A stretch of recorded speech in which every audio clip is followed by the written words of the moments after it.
pressure to excel, and if you didn't, you did sort of feel like a failure.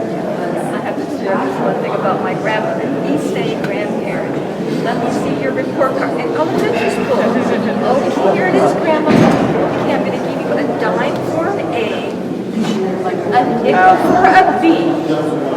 You didn't get anything for a C. But there was this message then that education was important. Getting those A's and B's was really reinforcement. Wow. Yeah. My EC grandmother. Nothing with my own parents. This grandmother. 10 cents for each A. Has that changed for anyone? I think for me, growing up in Mammoth Lake, whenever we would take trips down to visit families from California, we would visit Manzanar and kind of walk the pastry house.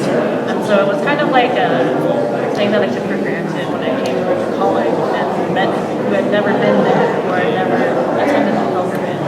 So I think for me, now that I learned more about, or I know more about my own family history and how it affects my life, and also know more about the context as well as how it affects other communities, I definitely challenge. Because all of you guys here, that stuff is soaked in through your genes and through watching. And none of this stuff been taught to you openly, but it's there. So I saw the author speak about his new book. He came out to Camarillo Library. Were you there? No, it's on the San Diego. Oh, in San Diego. But yeah. Great storyteller. Yeah, so he talked about a similar experience. Created out of the camp because of the discrimination, the racism, and just in camp, they had the baseball, the basketball teams, and all these different clubs. And so after that, it was still, everyone still did that out of camp. And that's, just being, living or growing up in the J community around all of that, that I feel has really made the community a lot closer, or made sure that the community remained close. So I don't know anyone else's thoughts. Because we weren't allowed in her house. I mean, the first Mark, we wrote her, sent her a Christmas present and wrote, Mark one novel, and she sent it back. She goes, I can't take love from you guys. and She for rejected years, her son as yeah, well. as for years, when she finally let us in, when she gave us a gift or a card, or she always signed it, always, Mom. And I said, I know she's always going to be your mom, but doesn't she love you? But my mother-in-law, she never accepted me to my husband.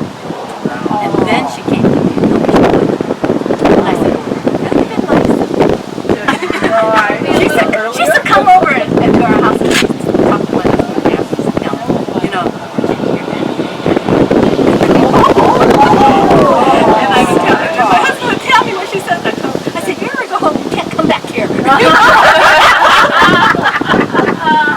But she used to treat me so badly. And I would hear my husband say, because I know she treats you really bad. He said, but she's my mother and I love her. But he said, for you, he said, we'll move out of town. We'll never see her.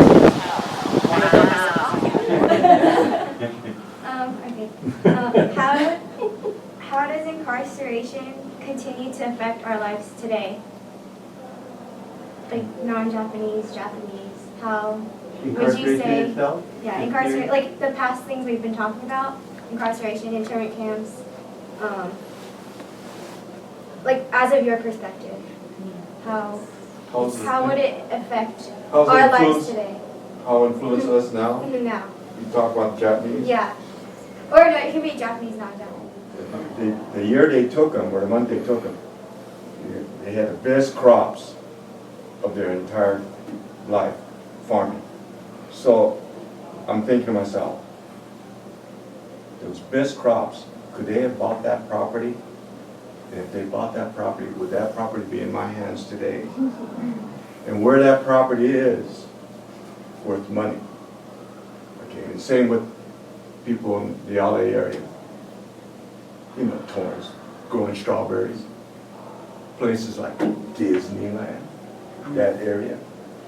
If that property was still in the family's name, wasn't for incarceration, how would the people be today? I mean, you know, the offspring. And that's how I see it. I'm looking at the money factor, but I'm also, you know, so how would it change me? What I've been, well, right now, I'm a trained electrician, okay. Would I have been something else today?